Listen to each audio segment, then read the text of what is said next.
I know this sounds absolutely insane, so bear with me. I, 38 female, have an unusual domestic situation. My best friend for my entire life has been Adam, 38 male.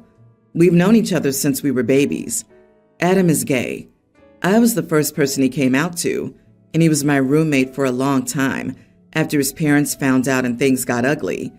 He married his husband, John, 39, who was also our close college friend. So we've all been tight for a long time.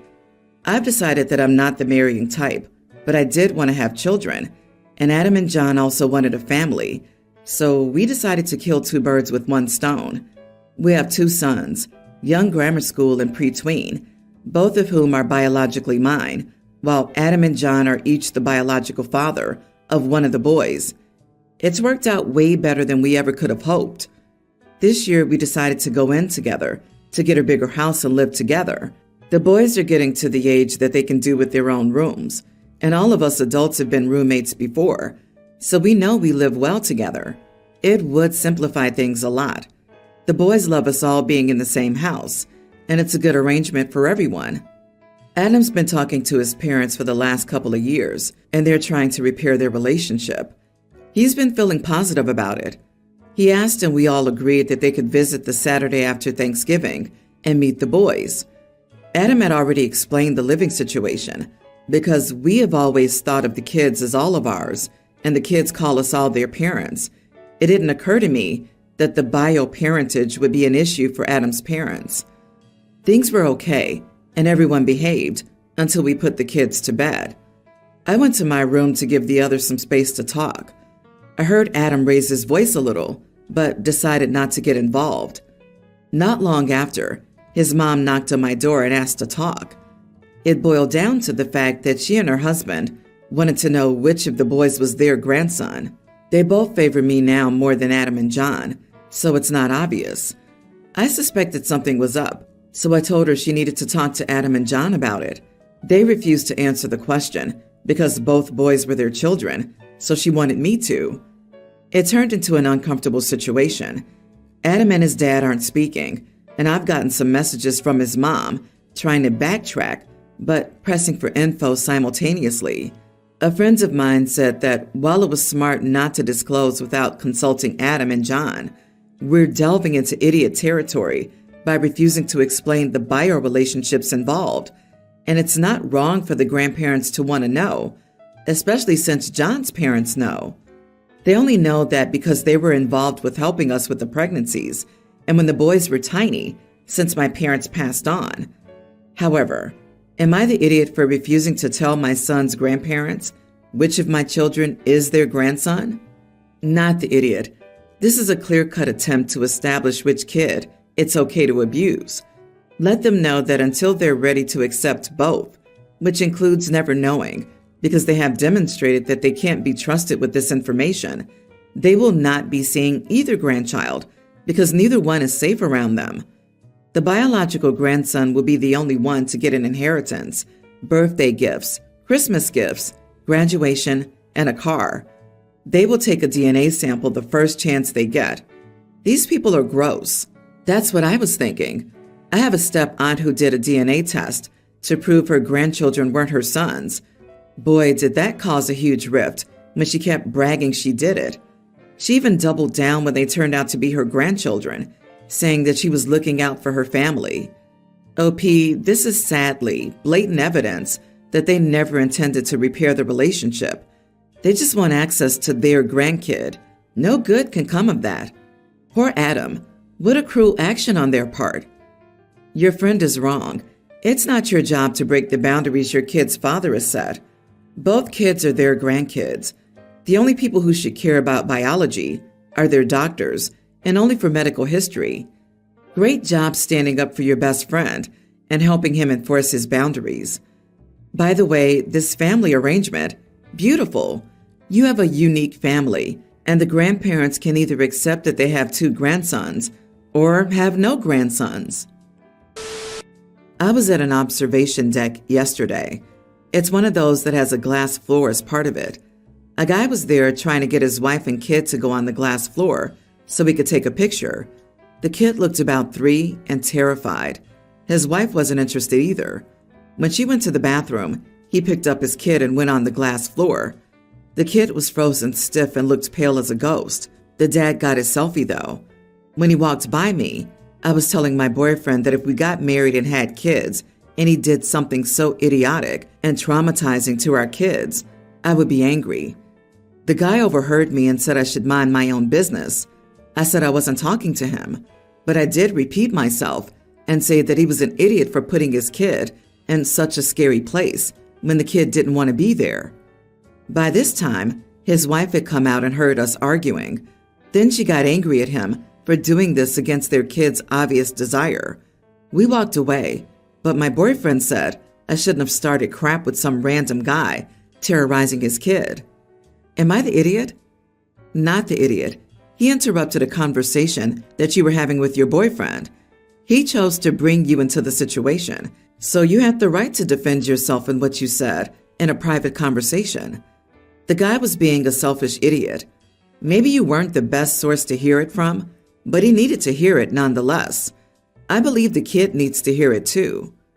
I mean, I agree OP's not the idiot, but this reasoning is so dumb, LMAO. If you have a conversation about someone who's within earshot, they definitely have the right to respond. OP absolutely started the altercation by talking about the dad where he can overhear. Again, I think doing this is totally justified in this situation, but let's not act like the OP was minding their own business, LOL. You are the idiot. As a bystander stranger in public, you're a lot less qualified to judge how this impacts that kid than the dad is. He knows the kid's personality, expressions, ways of communicating, and how they've reacted in the past to being put outside their comfort zone. So you need some humility that your gut reaction about what this experience was like for the kid may very well be wrong, and the dad may be more qualified to know. Meanwhile, your behavior seems idiotic. You just happened to badmouth this guy within earshot rather than waiting until he was gone or talking quieter. Then when, of course, he hears you, you write him off that you weren't talking to him, which is doubtful if you said it so he could hear it. You weren't just talking to your boyfriend. You wanted this guy to hear, and you wanted his reaction. It just seems all about making yourself feel good based on confrontation. So 2 months ago, my daughter-in-law, 26 female, gave birth to my lovely grandson. My family and I are Bulgarian Orthodox. Before my grandson was born, I told my son and his wife that I was going to pay for all baptismal expenses and any childcare expenses for the first year, as long as they gave the kid an Orthodox name. They both agreed without much consideration. They named him David Antoine. David is the Orthodox name, and Antoine in honor of the uni professor who mentored both my son and his wife, and who sadly passed away during the global issue. The thing is, while my daughter-in-law converted to Orthodoxy, her parents are atheists of African origin, Ivory Coast, who moved to France. They really wanted their grandchildren to have a traditional Ivorian name. So 2 months ago, when the baby was born and they found out about the name, they threw a massive fit, directed primarily at my wife and I, name-calling, cursing, accusations, and frankly, I wasn't having any of it.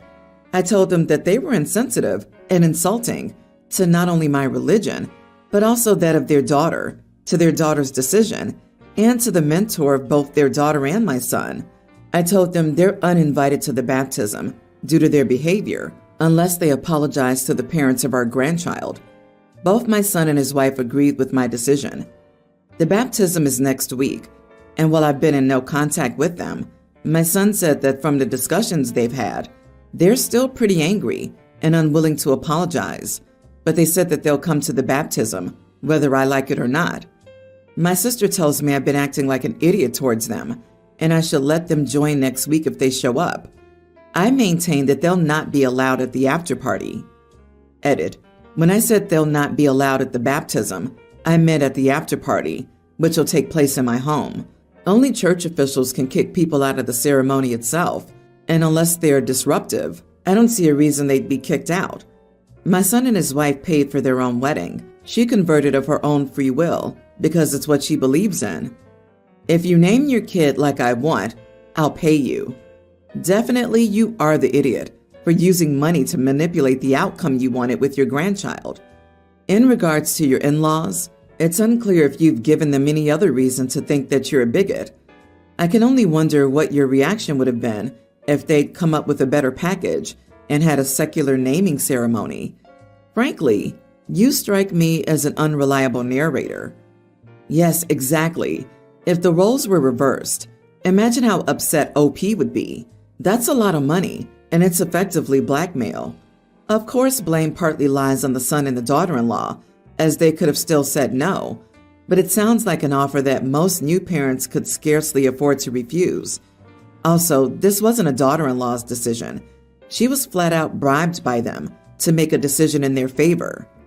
Jesus, OP, why can't the parents of this baby make the decision about the name? You're financially incentivizing your level of input into a decision that isn't yours, and now the in-laws are upset that they didn't get a say. Back off, dinosaurs. You had your turn to name your own kids. This isn't your child to raise, and using your money to blackmail your son is wrong, especially when it separates your daughter-in-law and grandson from their culture, religion, and heritage. That's ludicrous. I, 28 female, am currently taking care of my niece, Tina, tween, while my brother's out of town for work for a month. I work from home, so I temporarily moved to my brother's house to look after her. Tina's mother passed away, but her maternal grandparents live in the same neighborhood. My brother told me they visit the grandparents weekly, and sometimes Tina will play with the cousins, as her aunt and uncle also often visit her grandparents. Tina has plenty of toys. She's also tidy and usually picks up after herself, so I don't really know what toys she has. Just a few hours ago, Tina's aunt, Wendy, dropped by with her son, Bill, tween, and asked Tina to return some figures that were her stepson's. I asked Tina for them, but she refused, saying she won the figures in their poker game and was entitled to them. Apparently, their older cousins played poker together at their grandparents' house and taught the younger ones to play. Tina said that Bill wanted to play with her tablet, but she refused. The older cousins then suggested they played poker for it. An hour on Tina's tablet versus something Bill has that Tina would want in return. The only things Tina thought were worth an hour on her device were the Star Wars figures. Wendy accidentally unloaded from her car and made Bill keep an eye on, so Bill wagered the figures, and he lost all but 2 of them to Tina, with their older tween cousin as their witness. Wendy then needed to hurry home and grabbed Bill, not noticing the difference in the bag. The figures were Bill's half-brothers, who left the bag in Wendy's car.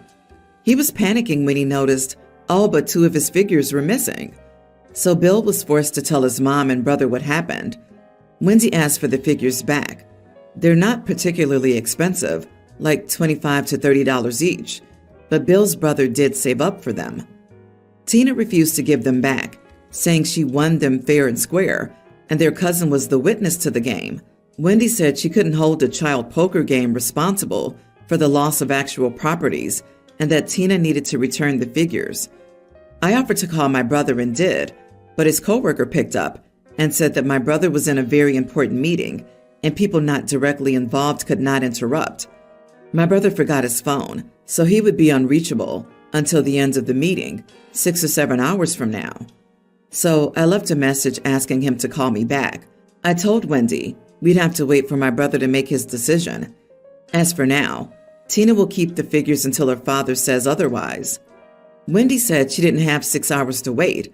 She said I should be able to see how messed up this is and make Tina return the figures.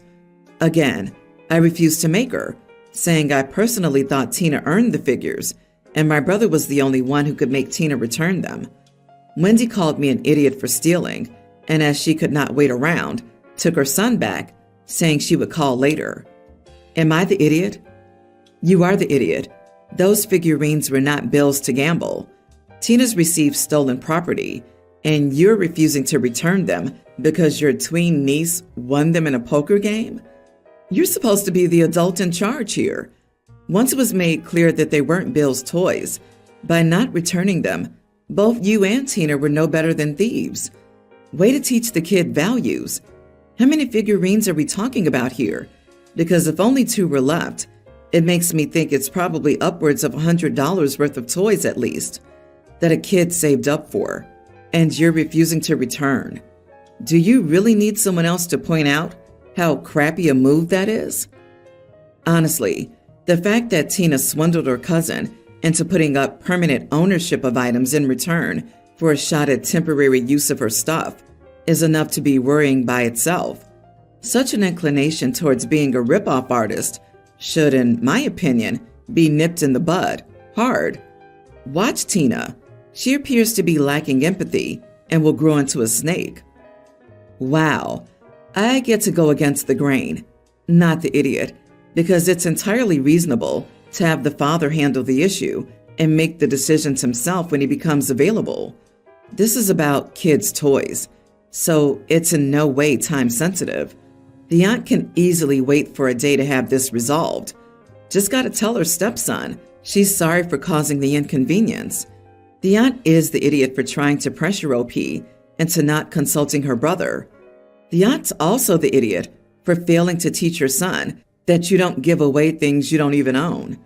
If he broke or lost them, the blame would also obviously be on him, no? Yep, I'm here for this one.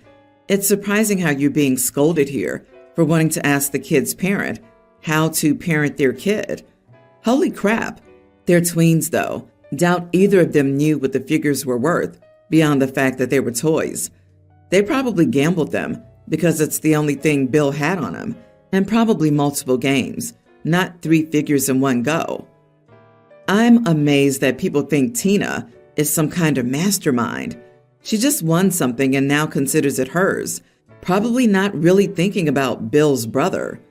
If the 2 tweens played a game and the winner got all the sweets, but then the loser's parent demanded the sweets be given back, even though had they lost it, it would have stuck, that would seem very unfair.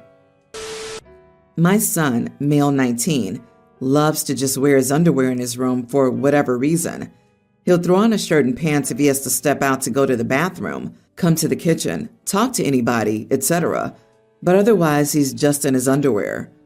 I've, male 48, told him multiple times that I dislike this and that he has to wear clothes in case his mom or I have to come into his room.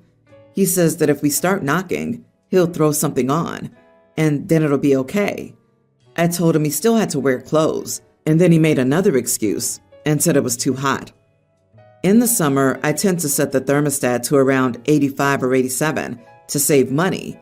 I turn it down to around 80 to 82 once the sun goes down, because then it takes less energy.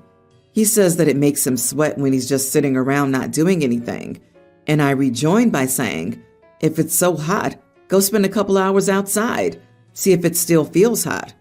We live in Oklahoma, and it routinely gets up to 100 in the summers.